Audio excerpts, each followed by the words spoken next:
Un primo maggio davvero triste quest'anno, davvero difficile. Festa del lavoro, ma il lavoro non c'è più. Per sempre più persone. La provincia di Venezia è costretta ancora una volta ad aggiornare i dati e le ultime cifre, quelle di marzo, mettono i brividi. Nuovo record in negativo e baratro sempre più vicino. Nel primo trimestre del 2012 c'è stato un aumento della cassa integrazione del 50%, quasi 2 milioni di ore di cassa integrazione. Dall'inizio della crisi nel 2008 è la cifra più alta, il doppio rispetto a gennaio e febbraio, e buona parte di queste ore sono di cassa integrazione straordinaria legate alle crisi aziendali. Nemmeno negli anni più difficili della recessione si era arrivati a tanto, e rispetto alle altre province del Veneto dove ci sono stati sia pur brevi momenti di ripresa, qui la crisi procede a passo spedito ininterrottamente. Se l'andamento verrà confermato nel proseguo dell'anno, a fine 2012 potremmo assistere a quasi 19 milioni di ore di cassa integrazione.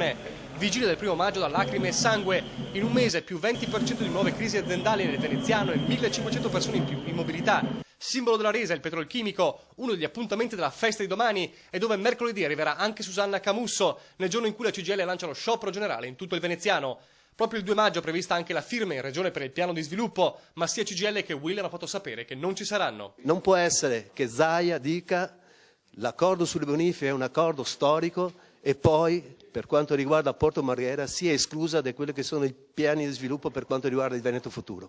Intanto l'Ordine dei Consulenti del Lavoro apre a Mestre da maggio un centro di ascolto per gli imprenditori in crisi, ma non basta, avvertono i sindacati che attaccano anche il tardivo ripensamento di Confindustria. Per troppi anni è stato in silenzio mentre c'era il governo precedente ed eravamo in piena della crisi e nessuno diceva niente. Poi si è celebrato le sorti magnifiche e progressive del governo Monti. Adesso siamo alla critica.